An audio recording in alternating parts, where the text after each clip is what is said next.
as ek gesels sommer 'n bietjie met Stein.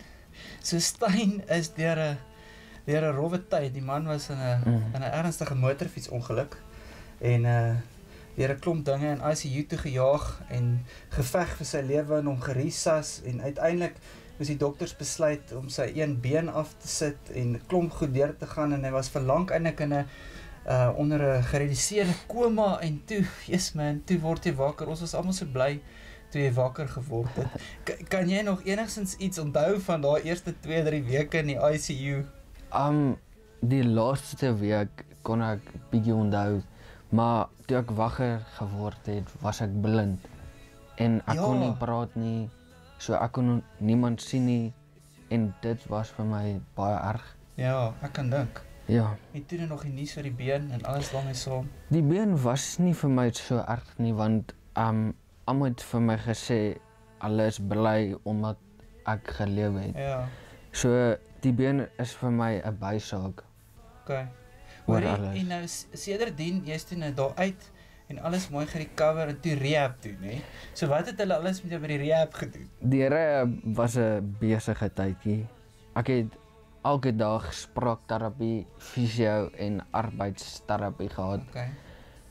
Die arbeidsterapie, ek het my gewrig gebreek en toe doen hulle strekke vir die senuwees en alles. En spraakterapie, maar net klanke en sulke goed. En fisio,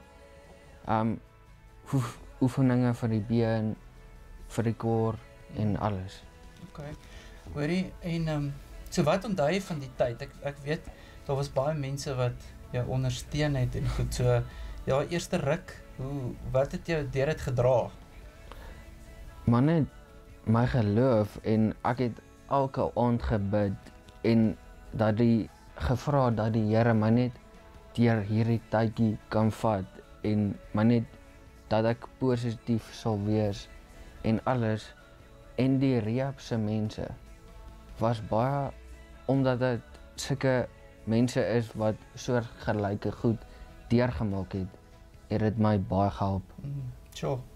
Ja, en die skole en al die mense wat allerhande goed gedoen het, ons het so dopgehou net in die koerant en alles, en jou pelle, het was seker net so bekommerd oor jou, hè? Ja, nee, dit was vir my baie emosioneel, maar amazing. Hoor hierso, en sê gou vir my, jou pa en jou ma en jou sussie in die tyd? Nee, hulle is baie meer emosioneel as ek. Ja. Ja, maar soos ek vorder harde. Ja.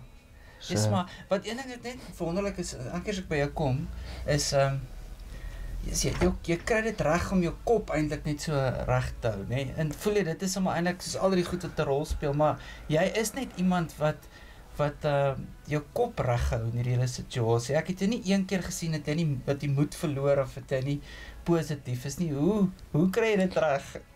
Ek verloor moed en ek raak negatief, maar dis die Here.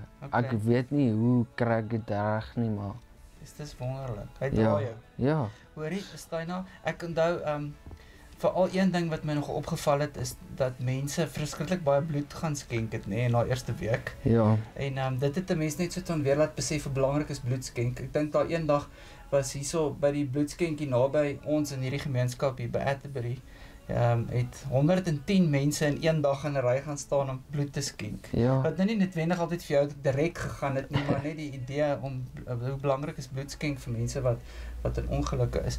So wat lê nou vir jou voor? Wat is nou in die volgende paar weke? Om skoolwerk op te vang en terug skool toe te gaan. Ek het nou die toetsbeen. Okay. En ek moet nou leer loop en alles net bietjie terug na normaal toe te wees. Ja. Hoorie, maar ons is bly en ons is baie dankbaar dat jy hier is en dat jy reg is en dat jy positief is en ons ondersteun jou en ons hoop dit gaan goed. Dankie.